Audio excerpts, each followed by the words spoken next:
kabar semuanya? Assalamualaikum warahmatullahi wabarakatuh. Jumpa lagi di Kata Bu Retno dalam Fenomena Kata. Kali ini kita akan bicara tentang kopi dan inspirasi. Kali ini saya sudah ada di sebuah kedai kopi. Kopi dari hati. Ketika otak perlu inspirasi, maka perlu kopi. Kopinya harus dari hati.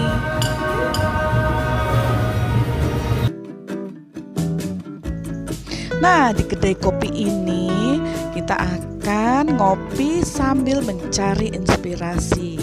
Nah, inspirasinya itu dari mana? Ya, bisa dari mana saja gitu ya. Nah, inspirasinya itu juga bisa muncul dari teman ngopi saya hari ini. Nah, saya ngopi bareng dua jagoan saya ini. Siapa ya mereka? Mereka tuh yang rambutnya keriting namanya Abdul Roza, dan yang rambutnya lurus itu namanya Muhammad Fikram. Siapakah mereka? Nah, bicara tentang mereka, kita kembali lagi ke masa lalu. Mereka adalah murid-murid saya yang imut-imut waktu SMP. Nah, ini adalah mereka di antara teman-temannya, ya kan? Nah, waktu SMP, mereka seperti ini nih penampilannya. Aduh, susah sekali ya dijinakkan mereka berdua ini. Tapi mereka telah bermetamorfosa dengan segala kelebihan dan bakat yang mereka punya, sehingga bisa menjadi inspirasi. Oke, inspirasi pertama datang dari anak yang namanya Abdul Rozak ini. Siapa sih dia? Waduh, dia itu ya kalau untuk urusan belajar tuh pas-pasan lah ya. Tapi kalau untuk urusan yang satu ini nih, basket, dia selalu tersenyum sumringah. Dan kalau di lapangan, wah, jagonya dia ini, pokoknya nggak ada tandingannya ya. Dia selalu menjadi the best, number one, pemain terbaik pokoknya. Karena permainannya yang terbaik itulah, maka akhirnya dia diangkat menjadi kapten Ubaska di tahun 2019-2020. Berikut ini adalah cuplikan pertandingan YPK Cup, pertandingan basket antar SMA se-Kalimantan Timur.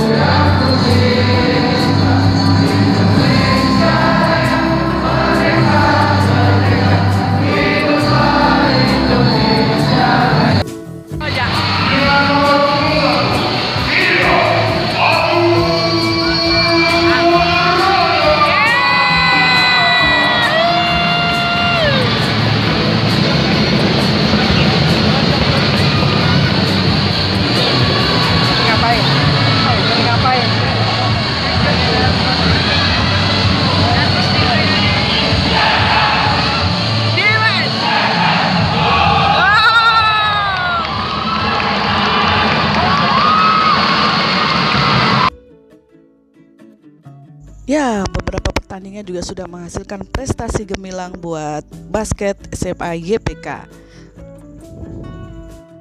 Inspirasi lainnya datang dari bocah ini, namanya Muhammad Fikram. Waduh, ini waktu masih imut-imut ya.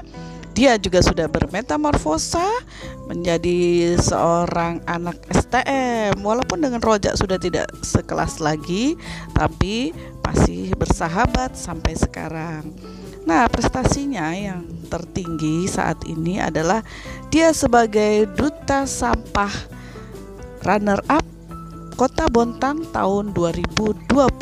Sebagai duta sampah Kota Bontang tahun 2020, dia mengemban tugas yang sangat mulia, yaitu mengkampanyekan untuk masalah lingkungan, bagaimana membasmi sampah, memanfaatkan sampah, hingga menjaga lingkungan dari sampah. Ya, dia juga roadshow ke sekolah-sekolah, ke kumpulan-kumpulan anak remaja untuk mengkampanyekan betapa pentingnya dunia harus bebas dari sampah dan harus menjaga lingkungan dari sampah. Dan puncaknya di Hari Konservasi Alam Nasional tanggal 15 September 2020 yang diselenggarakan di Bontang, tepatnya di Taman Mangrove TNK Kota Bontang. Sebagai duta sampah, Fikram juga memberikan andilnya di sana.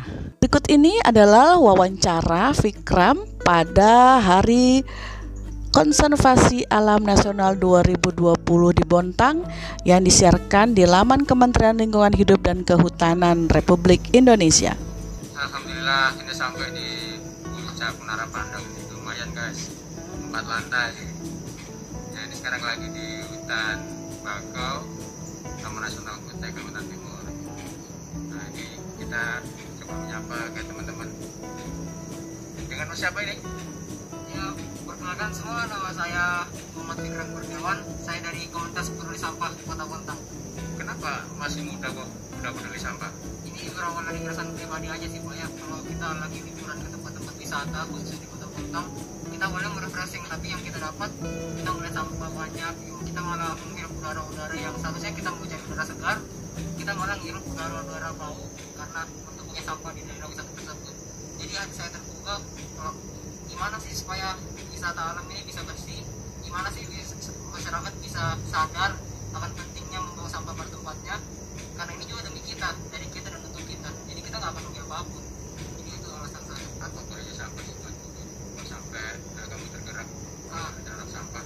Untuk manusia dari dulu, manusia pertama ya, kita bisa mengalami gangguan pernapasan karena sampah menimbulkan bau-bau yang sangat busuk, yang sangat mempengaruhi buruk bagi paru-paru kita. Dan bagi hewan, kita sudah lihat sangat banyak hewan yang menjadi korban akibat sampah yang dihasilkan oleh manusia. Kita lihat berapa banyak anjing laut yang mati, berapa banyak ikan yang mati, berapa banyak satwa-satwa khususnya yang di laut yang mati gara-gara nggak bisa makan karena lehernya terjerat sampah plastik. Padahal mereka nggak memakai plastik, tapi mereka terbunuh karena plastik. Penyebabnya karena apa? Karena manusia-manusia yang tidak bertanggung jawab tentunya. Jadi kan kamu lagi di hutan mangrove ya, hutan bakau Kutai Kalimantan Timur. Apa menariknya hutan mangrove bagi kamu? Biasanya kan pemuda itu suka apa ya, kemana gitu kan, bisa perbelanjaan mana atau kemana. Ini larinya itu hutan mangrove. Kenapa pilihannya mangrove? Di hutan mangrove pertama sejuk, karena di sini hutan mangrove pohon-pohon bakaunya tinggi-tinggi, jadi walaupun keadaan di luar lagi panas, kita tak akan terlindungi oleh bayangan-bayangan pohon bakau. Itulah pentingnya pohon. Dan kedua, kita bisa dapat udara segar karena tanaman itu, pohon itu mengeluarkan oksigen yang sangat baik untuk pernapasan kita. Dan tempat ini sangat cantik Mas. Banyak hal-hal yang bisa kita pelajari. Di bawah kita ada semacam teks yang bisa kita baca, semacam penjelasan tentang apa sih kita juga liburan sekalian dapat pelajaran seperti itu. Wisata sekaligus dapat pelajaran. Jadi dua in one. Apa manfaatnya mangrove sih buat ini? Pertama, mangrove itu memecah ombak. Jadi ombak yang datang dari laut besar itu ke darat nggak akan merusak karena sudah diredam oleh akar-akar bakau. Itu pentingnya bakau. Jadi kalau ada ombak besar dari laut itu nggak akan pengaruh besar bagi daratan karena sudah dipecah oleh bakau tersebut. Kedua, mencegah abrasi pasir pantai karena akar-akar mangrove dapat mengikat pasir, jadi nggak kebawa oleh air. Jadi daratan tetap seperti itu, luasnya nggak terabrasi ke laut dan seperti itu.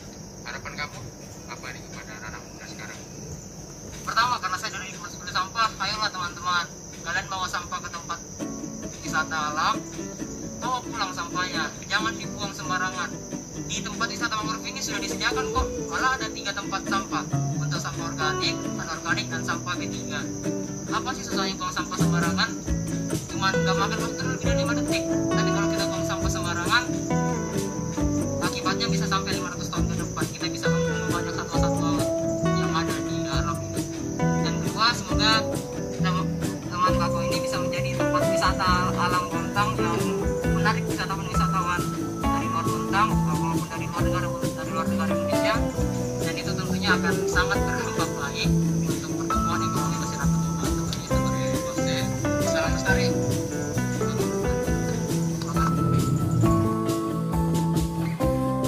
Nah, itulah pendapat dan pesan-pesan dari runner-up Duta Sampah Kota Bontang tahun 2020.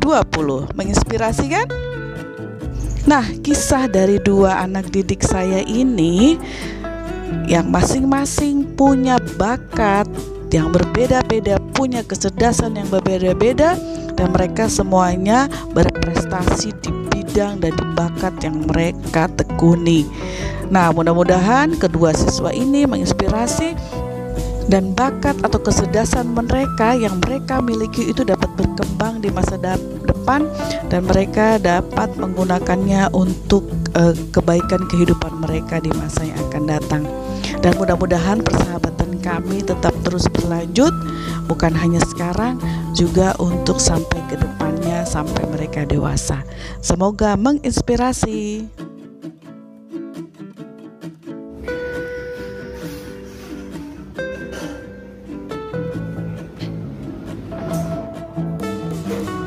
Tidak setiap inspirasi berasal dari kopi, tapi kopi bisa menginspirasi untuk Anda terus berkreasi, menunjukkan jati diri.